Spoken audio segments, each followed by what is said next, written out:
Welcome back to another video on the channel. I'm going to be reviewing the Progress Tour Women's Singles Semi-Finals. Both of them went the way I expected. In my preview this morning I thought that BURRAGE and BOULTER would reach the final to set up what will be a fantastic match tomorrow. I think it is the deserving final. I think these two have been the best two players this week, and tomorrow will be an epic match. Obviously Katie came out better in the group stages, but it was a very close match and I would not be surprised if Jodie reversed that tomorrow. But looking back on today's semi-finals, first off between Katie Boulder and Freya Christie, Katie went into this match as a huge favourite. She's played so well this week, 3 out of 3 in the group stages, and back in 2018 getting inside the top 100, beating some notable names, and she was having a fantastic career up to that point. Unfortunately in 2019 that momentum sort of stopped due to injury. She suffered a serious back injury, which was a huge shame. You know, on the back of 2018 form, I think many people tipped Katie to be inside the top 50, challenging at events and winning titles. But unfortunately for last year, that all sort of got put in the back burner.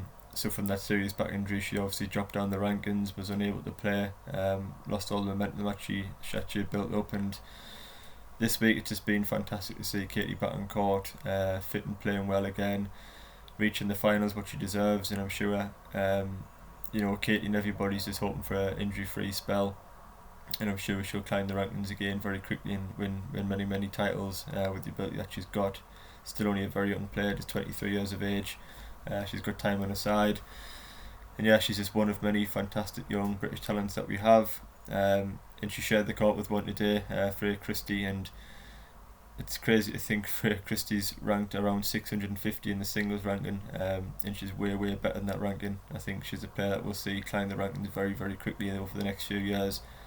She's done fantastically well this week, beating Maya Lumsden, pushing Katie Boulter all the way, and she really didn't do a lot wrong today. I think Katie played the bigger points better, perhaps had more experienced, and played with less aggression at times. I thought Freya had to go for her shots, but maybe didn't choose the best times to let the forehands rip in the big stages. But yeah, Katie took the opening set. There wasn't a lot in it. She served it out well before Freya actually broke her, and done very well in that second set. She held serve very well, serving brilliantly, hitting the forehand, being aggressive, stepping into the court, and she wasn't allowing Katie to set her feet, which is something you can't do. You can't give Katie Boulter a short ball on the forehand, because she'll just dominate you. But Freya really took the game to her. She, as I say, she served well. She got the short ball in return and really punished it. I thought she was turned well against Boulter's strong serve. And she looked to win off that second set for the majority of it. She gained the early break, which she fully deserved. And I think she had a set point at one stage at 5-4, before Boulter played very well and took the long game to be 5-5. Went to a tie break, and again Freya played some fantastic points. Led I think 4-2 at one stage in the breaker. I think hitting 4 consecutive winners, or at least unreturned shots. At that point it did look like Freya game was going to run away with the tie break and get her a third set that she probably deserved, but Boulter seemed to turn it on, use all her experience, get her first serves in, get the ball back in court. And I just think Christie pushed a few long in the tie break. Maybe he's looking for too much too soon.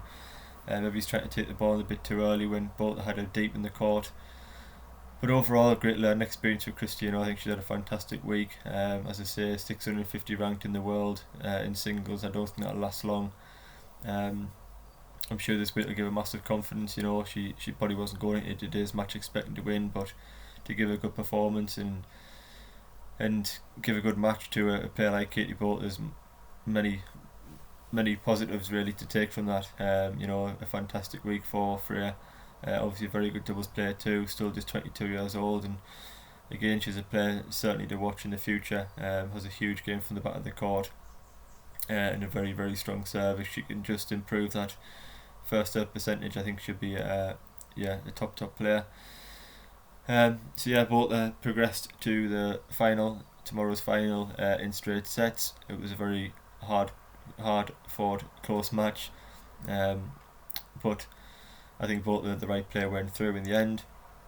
And move on to the second semi-final, Jodie Burrage against Alicia Barnett. And I said this morning I expected Burrage to come through just because of heavier ground strokes, more consistency, winning momentum, and that's exactly what happened. I mean, Burrage looked like she was having the worst time ever out there, complaining and clearly frustrated at the amount of balls that Barnett was getting back. That's what you've got to expect against Alicia. I said this morning that the defence is fantastic. She's got great court coverage, great consistency, very fit, very quick, and Burrage had to work against that. In the first set, I think there was 4 consecutive breaks of serve in the opening 4 games, and both players seemed to struggle with fatigue in conditions at times, and it did look very, very warm out there. It was Burrage eventually who took the first set, just had a little bit more authority, a better percentage on the break points, returned better I thought than Alicia today, and really looked to get on the front foot early in points. And for Alicia, I thought she'd done very well today when she was attacking, but I wasn't sure that she'd done it enough. I think she was trying to force the errors out of Burrage more than win the points from winners and things like that. And yeah, in the second set, Burrage, she started to find the stride. After the first set, I thought Barnett had to win that if she was going to win the match. Burrage is the player that seems to get better as she progresses in the match. She times the ball better, strikes it cleaner, gains more confidence. In the second set, I thought it was more like the Burrage we've seen this week so far. As she said herself, she certainly didn't play her best match, but in that second set, she really started to take on the backhand, hit forehands in the corner, serve a little bit better. And yeah, it wasn't a fantastic performance at Burrage, but as she said herself, she's played a lot of matches. There's only one day to go, and sometimes you just got to get through. You don't always play your best, but it's just about using all that experience, using that winning momentum, and playing the right shots at the right times, winning the big points, and getting through the match, which is what she did. So yeah, Burrage meets Boulter tomorrow in the final, which will be a fantastic match. I'll probably bring out a video tomorrow morning previewing the final. But for now, I hope everyone else has enjoyed the tennis. I think it's been a fantastic week so far. I think the quality's been so high when you consider players like Boulter haven't even stepped on court in months and months. To return with the level that she has shows the work that she's done locked down everybody else. You've had Alicia Barnett's fantastic defence and court coverage.